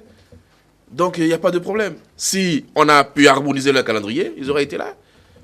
Mais pour vous montrer également qu'au-delà de l'opposition s'organise, vous avez vu tous les députés qui étaient là. Vous avez vu tous les acteurs politiques des partis politiques composant la coalition pour la défense de la démocratie. Mais tout le monde était là. Donc nous avons renvoyé l'image d'une famille unie à l'ensemble du peuple béninois et à l'ensemble du monde entier par rapport à notre sortie d'hier. Donc nous, on ne fait pas le débat de conflit de leadership. Donc cette union est vraiment réelle et non illusoire. Mais vous l'avez vu, qu'est-ce que vous appelez illusoire? Vous l'avez vu? Monsieur Boliaï n'a peut-être pas d'ambition d'être député. Le président Nicéphore Dieudonné Soglo n'a peut-être pas d'ambition d'être député. Le président Sébastien Jérémie Adjavon n'a peut-être pas d'ambition d'être député. Ce n'est pas le plus important aujourd'hui. C'est pour ça que je dis, il n'y a pas de guerre de leadership. D'accord? Donc, nous fonctionnons. Nous sommes en marche. C'est même le mot que nous avons retenu. Nous sommes en marche. Oui, c'est une marche résolue vers un objectif. Donc, c'est une macronisation de l'opposition béninoise, alors? C'est un mot. Le mot marche, c'est un mot. que nous utilisions. Donc, l'opposition est en marche pour renverser la tendance, pour diriger ce pays. Nous allons donner les moyens de le faire et nous allons y arriver. Donc, c'est totalement normal quand on est en politique, n'est-ce pas, de chercher à gagner et à gérer le pouvoir politique. Donc, nous, on n'est pas vraiment dans les cacophonies. Alors, j'écoute les uns les autres. J'ai pris beaucoup de notes. Donc, je prends acte. J'espère que lorsqu'il y aura une certaine évolution dans le débat politique, vous organiserez un plateau pour qu'on vienne faire le point de ce que chacun a dit et de là où on en est par rapport à ce que chacun a dit. Très bien. Parce que de toutes les façons, il y a des professions de bonne foi. Il y en a eu tellement que j'espère que ça va se réaliser. D'accord. Très bien. Sergio Léoné Razoumin, parlons des élections à venir. Quel pourra être le contenu des discours politiques sur le terrain? Et surtout aussi, la réceptivité de ces discours au sein de la population. Cette population qui vous suit actuellement, est-ce que vous pensez pouvoir les convaincre? Non, ça, les éléments pour aller aux élections sont déjà là. Vous voyez tout ce qui est réalisé au niveau du gouvernement. On ne va pas parler des épiphénomènes que nos amis d'en face brandissent chaque fois. On a de la matière. Oui. Parlez-en. Lorsque vous le dites ainsi, on a besoin d'en savoir plus. Oui. Si je prends le cas des fiefs au niveau du PID, je suppose d'abord que nous sommes dans le groupe où les fiefs traditionnels devaient être gardés. Si vous prenez Porto-Novo, tout ce qui se réalise à Porto-Novo, qu'on n'a jamais réalisé les voies. Et le projet asphaltage, vous voyez tout ce qui se passe là. Vous voyez par rapport au niveau du tourisme. Quand vous prenez au niveau de l'Atlantique, vous voyez, il y a réinventé Ganvier. C'est dans ma commune ça. Et c'est des choses concrètes. Est-ce que c'est ça votre discours politique après? Non, le discours, nous sommes avec un président de la République, nous sommes de la mouvance. On va nous demander qu'est-ce que vous avez fait pour nous, pour que vous demandez nos suffrages. C'est palpable, c'est visible. C'est ça d'abord le problème. D'accord. C'est ça qu'il faut d'abord leur présenter. Très bien. Urbain Mebodi, même question. En son temps, nous allons élaborer la communication qu'il faut. Mais bien entendu, il faut se rendre à l'évidence que, étant au pouvoir, on a à rendre compte de ce qu'on a eu à faire et de ce qu'on propose pour l'avenir. Et pour ce qui me concerne, je pense que rendre compte de ce qu'il y a eu à faire n'est pas très difficile en ce qui me concerne. Entendu qu'il y a certains éléments importants qui frappent et qui sont suffisamment expressifs de la volonté d'améliorer les choses. Vous savez, depuis 1960 à aujourd'hui, à 2016, l'accès à l'eau au Bénin n'est qu'à 42%. Le pouvoir actuel décide de le porter à 100%. C'est-à-dire que lui tout seul, il va faire plus que tous les autres de 1960 à 2016. Et cette ambition a été tellement marquée et démarrée dans les collines où on a souvent eu d'énormes problèmes d'eau. Parce qu'on a commencé par le plus difficile. Que la Banque mondiale a été convaincue, a dit, ah ça, j'ai jamais vu ça, je vous donne de l'argent. Aujourd'hui, dans les collines, les gens sont heureux. Est-ce que ça suffit? Mais vous voulez parler à la place des populations? Très bien, allez-y. Je leur parlerai de cela.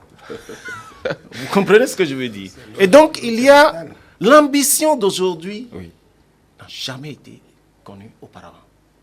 Vous voyez, le domaine de l'électricité, le délestage, depuis toujours, le pouvoir de Boni Yayi, dès qu'ils sont arrivés, ils ont eu le problème de délestage, ils ont dit qu'ils vont le régler. Jusqu'à partir, ça n'a pas été fait. Il a fallu attendre ce pouvoir pour régler le problème de l'électricité, du délestage dans notre pays. Et, comment? Non, rien, j'ai rien. Et prendre les dispositions pour que le Bénin arrive à l'autonomie en matière d'énergie. Ça ne s'est jamais fait depuis 1960. Ça ne s'est jamais fait. Mais j'insiste là-dessus. Et donc, cette ambition, je ne vois pas un peuple qui ne veut pas avoir ça. L'électricité, c'est la matière première qu'un pays doit avoir pour pouvoir s'industrialiser, pour pouvoir avoir les éléments qui vont pousser, accélérer le développement. Le projet Alpha, c'est comment dire, c'est 58 ans de retard. Retard. Vous allez à Abidjan, non? Vous allez à Accra, vous allez à Dakar. Vous connaissez les rues? Elles sont asphaltées. Parce que chaque régime a fait pour lui. Chaque régime qui vient fait. Mais on a accusé 58 ans de retard pour ne l'avoir pas fait. Il a fallu attendre Patrice Talon pour rattraper 58 ans de retard. Très bien. Je terminerai en vous disant, mon ami Donkla Mabalo parle souvent du sport, n'est-ce pas? Il est toujours dans le sport. Depuis 1900 aujourd'hui, nous avons 7 stades. 7 stades. 5 plus 2. Quel genre de stade encore? À part celui de Porto-Novo, Charles de Gaulle et celui de l'Amitié, le reste, vous savez dans quel état? Stade d'Abombé et autres. Est-ce qu'on peut appeler stade? Mais aujourd'hui, les travaux sont en cours pour 21 stades. Ça veut dire 3 fois 7. Très bien. 3 fois 7 stades pour la jeunesse. Et ça, c'est ce qui est en cours actuellement. Très bien. Et Donc, vous c'est pour espérez... vous dire, Oui. c'est pour vous dire que, au-delà de l'intoxication habituelle, je suis d'accord, la situation est difficile. Bien entendu, on ne pouvait pas réaliser tout ça en allant voler. On ne pouvait pas réaliser tout ça en laissant continuer par faire comme on fait avant. Parce que quand vous allez prêter de l'argent chez quelqu'un, il vous dit quel est votre propre effort. Alors pour pouvoir obtenir les financements, il faut déposer sur la table ce que vous-même vous avez fait comme effort. Et ce resserrement qu'on a eu à faire a permis d'avoir les ressources pour convaincre les bailleurs d'apporter eux aussi la contribution qu'ils pourront apporter parce qu'ils ont dit désormais le Bénin est crédible. Crédible en matière de capacité à rembourser ces crédits. Et nous avons eu les moyens qu'il faut pour pouvoir les faire. Nous verrons, vous voyez, le discours politique en son temps par rapport à la campagne, on l'ajustera. Très bien. Donc là, Mabalo, je vais vous poser la question la plus simplement possible.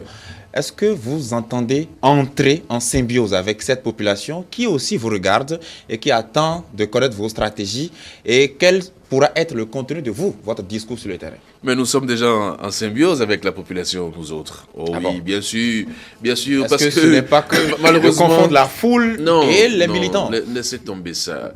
Malheureusement, nous ne sommes pas venus à une émission bilan des actions du gouvernement. Parce que j'ai le sentiment, quand j'entends les uns les autres, que nous ne sommes pas dans le même Bénin. Ils ont leur Bénin, hein, le Bénin des maquettes, le Bénin des projets. Oui, le Bénin des projets. Je ne voulais pas que vous prononciez sur je suis obligé, leur discours à eux. Je suis obligé mais de je voulais juste connaître votre discours. Ça, c'est notre discours, c'est ça que je vous dis déjà. Ah, d'accord. Mais bien sûr, parce que quand on parle de 21 stades, on n'en a pas encore construit un seul. Remise de site, là, il y a quelques jours, on a fait remise de site. Ça ne peut pas rentrer dans un bilan. Chez moi, à combien ça se fait? Attendez, ça ne peut pas rentrer dans un bilan. Ça ne peut pas rentrer dans un bilan à 5-6 mois d'élection. Donc ce discours sur le terrain sera un discours vain, parce qu'on ne voit pas ça. Lorsque j'entends le PRD se réjouir de ce qu'on trace des rues à Porto-Novo, c'est l'échec du PRD. Depuis 25 ans, le PRD a géré la ville de Porto-Novo seul. Qu'est-ce que le PRD... personnalisé le je débat dis sur le PRD. seul. Non, j'ai un représentant. Qu'est-ce que le PRD a fait à Porto-Novo depuis 25 ans qu'ils ont la mairie de Porto? Rien. Allez sur le terrain. Donc aujourd'hui, le PRD se réjouit de l'action qu'on trace des rues à Porto-Novo pour dire que c'est son action et qu'ils soutiennent l'action du gouvernement, alors qu'on sait très bien quelle était leur position à l'avènement du président Patrice Talon. Pour moi, ce n'est pas dans un langage qui peut rentrer dans une campagne électorale. L'autre chose, oui. Vous ne connaissez plus de délestage dans le pays? Vous n'en connaissez plus? Il n'y a plus de délestage? Non, je vous le demande. Ah ben, vous n'espérez pas une réponse de moi. Parce que pour avoir fait ce travail pendant des années, vous savez que je n'ai pas à vous répondre. Justement, parce que quand on donne, n'est-ce pas, des pistes et qu'on ne nous donne pas des données chiffrées, moi, je peine à réagir. Malheureusement, je n'ai pas été préparé pour venir ici pour un débat bilan. Sinon, on ne fera pas le bilan du gouvernement, bien sûr. Donc, c'est clair qu'il faut dire aux gens les problèmes qu'ils ont. Mais la misère est ambiante. Nous avons aujourd'hui un pays de riches et non un pays de pauvres. Alors, lorsque vous entendez... Vous entendez surfer sur la misère de ces populations pour pouvoir leur promettre le rêve? Non, pas du tout. Mais les populations vivent déjà leur propre misère. Les populations vivent leur propre misère. Et vous allez venir leur promettre l'Eldorado, c'est ça? Non, laissez-moi finir. Je sais pas pourquoi allez-y. La jeunesse, n'est-ce pas, est le fer de lance d'une société, normalement. Vous avez vu les lois qui ont été votées à l'Assemblée nationale par rapport à la jeunesse. Est-ce que vous avez eu le sentiment d'avoir des lois qui favorisent les jeunes? Récemment, à Berlin, vous avez écouté le chef de l'État. Lorsqu'il se réjouit du fait que, dans un pays désormais, qu'on peut multiplier les contrats à durée déterminée quasi indéfiniment, vous voulez qu'on se réjouisse d'une réforme pareille qui pourrait amener les investisseurs dans un pays sérieux? Lorsque le président de la République dit que désormais, il y a 10 jours de grève sur 1 an contre le droit international du travail, vous voulez que les partenaires viennent financer un pays pareil? Très bien. Lorsque le chef de l'État dit que Vous avez quelles fini que par soient la les réplique. raisons de votre licenciement, vous n'avez que 9 mois d'indemnité, vous pensez que ce sont des conditions qui favorisent le développement d'un pays riche? Pas du tout. Très bien. Donc sur le plan social, Oui. le gouvernement a totalement échoué. Très bien. Et On pour n'est nous, pas là, le social est justement. important parce qu'on ne peut pas développer ce pays sans l'aspect social. Et vous l'avez bien dit, on n'est pas là pour faire le bilan du gouvernement du président Patrice Talon. Dernière question pour tout le monde, et ce sera probablement votre mot de la fin. Ça dépendra du temps que vous mettrez à y répondre. Urbain Megbedi, comment relever le défi de la survie dans le temps de ces nouveaux partis politiques qui naissent? Bon, vous me permettrez quand même de relever que le chef de l'État s'est adressé aux Allemands. Chez les Allemands, il n'y a pas de droit de grève. Donc les Allemands ont bien accueilli. Il n'y avait pas que des Allemands. Oh, s'il vous Très plaît, bien. laissez-moi. On ne va pas s'éterniser sur le président. Oui, il n'avait pas parlé quand dit vous qu'il n'y a parliez. aucun partenaire Oui, qui va allez-y, financer. allez-y. Il parle aux Allemands et chez eux, il n'y a pas le droit de grève. Très bien. Donc ne nous Vous le enfumons. comparez à l'Allemagne. Très bien. S'il vous plaît. Très bien, allez-y, L'Allemagne allez-y, est un allez-y. pays développé. Oui, Et nous, allez-y. on sommes développés, nous. Et nous aussi, on veut se développer comme eux. Et nous Oh là prenons là. la même voie qu'eux. Très bien. Donc Oui. ne venez pas nous dire que dans quel pays on n'a pas... Non, non, non. Très bien. Ces Allez-y. choses-là, vous pouvez le dire aux autres, pas à moi. Oh là, je le dis. Deuxièmement, dire que il y a ce qu'on appelle la dérégulation du marché du travail. Si vous ne le connaissez pas, je vais vous l'enseigner. Aux États-Unis, ça existe. C'est le pays le plus développé. Et la concurrence entre États amène la dérégulation au point qu'aux États-Unis, on peut vous renvoyer chaque jour. Parce que ça attire, c'est ça qui attire les investisseurs. Et chaque fois qu'un État fait plus de dérégulation, les industries vont s'installer là-bas. Parce que, bon, c'est un terrain favorable pour eux. Donc, il faut savoir lire Très bien. les questions économiques. Si vous ne les connaissez pas, c'est autre chose. La dérégulation du marché du travail est en Europe, aux États-Unis, partout. Très bien. Ce n'est pas une nouvelle que le chef de l'État leur apporte. Merci. C'est quelque chose auquel ils sont déjà habitués. Et pourtant, ça les les a fait nouveaux rire. partis Non, politiques- ça ne leur dit rien. les C'est nouveaux vous, partis c'est politiques, vous qui ne le connaissez comment pas et vous tenir l'interprétez. ça leur dit rien. dans C'est le temps, vous s'il que vous ça plaît. ne connaissez Oui. pas et parce que vous ne le savez pas, vous interprétez mal parce que l'immobilisme est votre choix. Nous, on a décidé d'avancer. et Maintenant, élément de d'oser. réponse à ma Oui. question. Non, la Comment survie... Oui. Non, vous savez, à mon avis, nous sommes dans une nouvelle expérience et il faut donner sa chance à ce nouveau parti politique. Il faut donner sa chance à ce nouveau système qui, ma foi, va favoriser également l'opposition. Je pense que c'est pour tout. Ce n'est pas pour mouvance, c'est pour la classe politique, c'est pour le système partisan que nous tous, nous avons souvent décrié. Vous voyez, l'opposition sera au pouvoir avec 40 partis représentés à l'Assemblée nationale. Les négociations sont beaucoup difficiles et ce n'est pas facile. Dans tous les pays que vous connaissez, qui nous entourent, la plupart des pays qui nous entourent, vous voyez bien au Nigeria, vous voyez au Ghana, vous voyez... Nous aussi, on a cette ambition d'avoir un pays stable politiquement qui puisse se renouveler de manière à ce que, tour à tour, chacun à son tour, au Ghana, le PPP, le parti de A2 au pouvoir, les autres veulent le remplacer. Au Nigeria, c'est la même chose.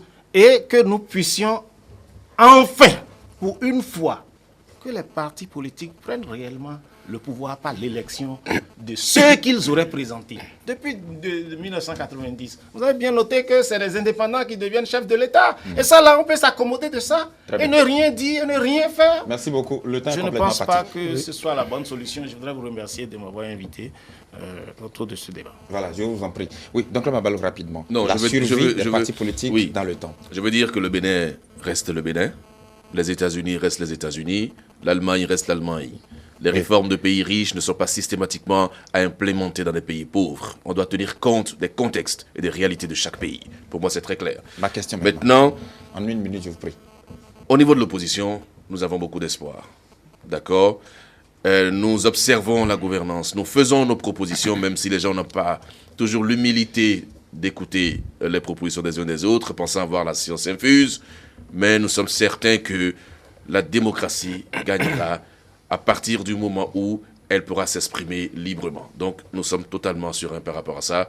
Et nous avancerons dans les jours à venir. On vous dira exactement ce que nous faisons. On vous dira exactement comment nous allons aux élections. On attend pour le moment. impatiemment. Oui, attendez, Très toujours. bien. Pour le moment, ce n'est pas encore le débat. Merci beaucoup. Sergio Léoné Razoumen. Merci beaucoup. D'abord, je vais dire à mon ami, donc Lamabalo, qu'il est en face de maire. Et que parler tout à l'heure du Pied-D qui a gardé la mairie de Porto-Novo pendant 25 ans, j'aurais souhaité qu'il aille lire les tests de la décentralisation pour qu'il comprenne les compétences et les limites de manœuvre au niveau du maire. Très bien. Et qu'il comprenne que parce que aujourd'hui le Pied-D avec le gouvernement, les choses changent à Porto-Novo. Délestage, je ne souhaiterais pas qu'il confonde le délestage à des coupures par moment. Des coupures de quelques minutes ou au plus 30 minutes. C'est Vous pas avez ça encore quelques secondes. de délestage. C'est la loi tout à l'heure, il parle de 10 jours. Et on lui a déjà répondu. Mais au fait, je ne sais pas s'ils sont déçus de la Cour constitutionnelle qui a dit d'encadrer. Et le pouvoir législatif a encadré. Si le fait d'encadrer, ce n'est pas conforme au test, il faut qu'ils nous le disent. Maintenant, par rapport à la survie, Oui. comme vous avez dit que le temps passe, par rapport à la survie, je vous dis, les partis qui vont se créer d'ici à là sont comme des petits-enfants qui vont naître et qui vont connaître leur évolution, leur parcours. Et il y aura des bas et des hauts, mais avec les tests de loi en vigueur, si les tests ne sont pas modifiés, j'estime que ça peut aller plus loin que ce qu'on avait vécu comme les alliances par le passé. Merci Je vous remercie infiniment. de nous avoir invités. Merci infiniment à vous, Sergio Léoné Razoumen. Vous êtes le maire de la commune de Soava. Vous êtes membre de la direction exécutive nationale du PRD. Vous êtes d'ailleurs le chargé de la communication et porte-parole de ce parti politique, le Parti du Renouveau démocratique, qui appartient désormais à la dynamique républicaine. À vos côtés, Urbain Megbedi, directeur général de l'Agence nationale pour l'emploi, mais il était sur ce plateau en tant que deuxième vice-président de Alternative citoyenne. C'est un parti politique qui appartient, lui, désormais au bloc progressiste. Merci d'avoir été sur ce plateau. Et puis, sur ce même plateau, donc là, Mabalo, vous êtes, je l'ai dit, ancien responsable de médias, mais vous êtes aussi responsable chargé de l'information et de la communication au niveau de l'Union sociale libérale. C'est un parti politique de l'opposition. Merci à tous d'avoir été sur ce plateau. C'est la fin du débat de ce dimanche qui portait justement sur la fusion des partis politiques dans le cadre des élections législatives de 2019. Merci à tous de nous avoir suivis. Vous allez retrouver dans une demi-heure environ le décryptage de ce débat-ci avec aux commandes Romuald Rouy